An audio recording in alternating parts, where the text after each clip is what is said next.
ತಾಳ್ಮೆಯ ಮಾತಾಡ್ತಲೇ ಸಿಎಂಗೆ ಕೊಟ್ಟ ಮಾತಿನ ಬಗ್ಗೆ ನೆನಪಿಸಿಕೊಟ್ಟಿದ್ದಾರೆ ಡಿಕೆ ಸುರೇಶ್. ಮತ್ತೊಂದು ಕಡೆಗೆ 5 ವರ್ಷ ನಾನೇ ಸಿಎಂ ಅನ್ನೋ ಪ್ರಶ್ನೆಯೇ ಅನಾವಶ್ಯಕ ಅಂತ ಸಿಎಂ ಸಿದ್ದರಾಮಯ್ಯ ಹೇಳಿದ್ದಾರೆ.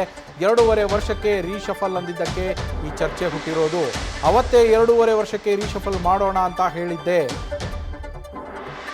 ಅದರಿಂದಾಗಿ ಈ ರೀತಿಯ ನಾಯಕತ್ವದ ಚರ್ಚೆ ಹುಟ್ಟಿಕೊಂಡಿದ್ದಷ್ಟೇ ಅಂತ ನಾಯಕತ್ವ ಬದಲಾವಣೆಯ ಚರ್ಚೆ ಮಾಡ್ತಾ ಇದ್ದವರಿಗೆ ಸಿಎಂ ಸಿದ್ದರಾಮಯ್ಯ ಕೌಂಟರ್ ಅನ್ನ ಕೊಟ್ಟಿರುವಂಥದ್ದು. ಯಾವ ಕ್ರಾಂತಿಯೂ ಇಲ್ಲ, ಯಾವುದೇ ಭ್ರಾಂತಿಯೂ ಇಲ್ಲ. ಅಧಿಕಾರ ಈಗಲೂ ಗಟ್ಟಿಯಾಗಿದೆ, ಮುಂದೆಯೂ ಗಟ್ಟಿಯಾಗಿರುತ್ತೆ. ಇದೆಲ್ಲ ಅನಾವಶ್ಯಕ ಚರ್ಚೆ ಅಂತ ಸಿಎಂ ಸಿದ್ದರಾಮಯ್ಯ ಹೇಳಿದ್ದಾರೆ. ಬಂದ್ರೆ ಅಧಿಕಾರ ಹೋಗ್ತದೆ ಅಂತ ಇತ್ತಲ್ಲ, ಅಧಿಕಾರ ಹೋಗಿಲ್ಲ, ಇನ್ನೂ ಗಟ್ಟಿಯಾಗಿದೆ ಅಂತ ಹೇಳಿದ್ರು. ಇನ್ನೂ ಗಟ್ಟಿ ಆಗುತ್ತೆ ಸರ್. ಈ ಅವಧಿಯಲ್ಲಿ ಇನ್ನೂ ಗಟ್ಟಿ ಆಗುತ್ತೆ ಸರ್. ಗಟ್ಟಿಯಾಗಿರ್ತದೆ, ಈಗಲೂ ಗಟ್ಟಿಯಾಗಿದೆ, ಮುಂದೇನೂ ಗಟ್ಟಿಯಾಗಿರ್ತದೆ. ಸರ್, ಸಿದ್ದರಾಮಯ್ಯನವರು ನುಡಿದಂತೆ ನಡೀತಾರೆ ಅಂತ ಸಿಎಂ ಅಂದ್ರೆ ಅಂತ ಸಿಎಂ.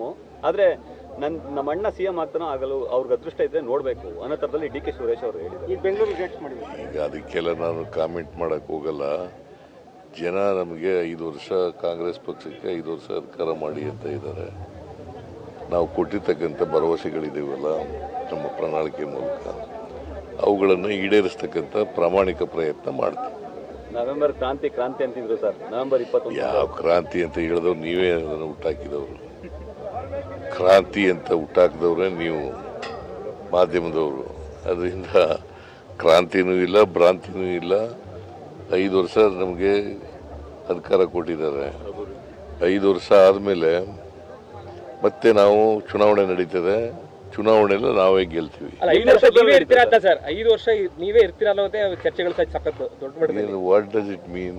ನೀವು ಈ ಪ್ರಶ್ನೆ 2013 ಸರ್, 2013 ಅದು ಚರ್ಚೆಗಳಿರಲಿಲ್ಲ ಸರ್. ಪೂರ್ಣಾವಧಿ ಸಿಎಂ ಅಂತ ಹೇಳಿ ಘೋಷಣೆ ಆಗಿತ್ತು, ಯಾವುದೇ ರೀತಿ ಚರ್ಚೆಗಳಾಗ್ತಾ ಇರಲಿಲ್ಲ.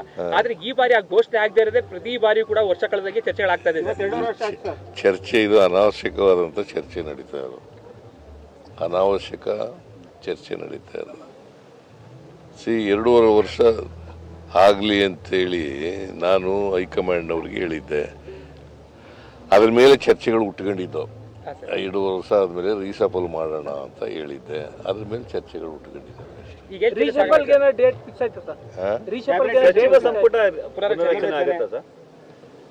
ಇಲ್ಲ, ಅವರು ಅದ್ರ ಬಗ್ಗೆ ಮಾನ್ಯ ಖರ್ಗೆ ಅವರು ರಾಹುಲ್ ಗಾಂಧಿ ಜೊತೆ ಮಾತಾಡ್ತೀನಿ ಅಂತ ಹೇಳಿದ್ದಾರೆ. ಯಾವ ವಿದ್ಯಾರ್ಥಿಗಳಿಗೂ ಸ್ಕಾಲರ್ಶಿಪ್ 2028ಕ್ಕೂ ಚುನಾವಣೆ ನಿಮ್ಮ ನೇತೃತ್ವದಲ್ಲಿ 2028ಕ್ಕೆ ಚುನಾವಣೆ ನಿಮ್ಮ ನೇತೃತ್ವದಲ್ಲಿ ಆಗುತ್ತದೆ. ಅದು ನೋಡೋಣ, ಚುನಾವಣೆ ಬರಲಿ. ಬಜೆಟ್ ಬಗ್ಗೆ ಮಾತಾಡಿದ್ರೆ ಸರ್, ಇಲ್ಲಿ ಎಷ್ಟು ಬಜೆಟ್ ಬಿಡಿಸುವಂತ ಈಗಾಗಲೇ ದಾಖಲೆಗಳು ಬಜೆಟ್ ಬಗ್ಗೆ ಮಾತಾಡಿದ್ರೆ ಸರ್, ನಿನ್ನೆ ನೆಕ್ಸ್ಟ್ ಬಜೆಟ್ ನಾನೇ ದಾಖಲೆ ಬಜೆಟ್. ನ್ಯೂಸ್ ಫಸ್ಟ್ ನಿರ್ಭೀತಿಯಿಂದ ನಿಮ್ಮ ಪರವಾಗಿ.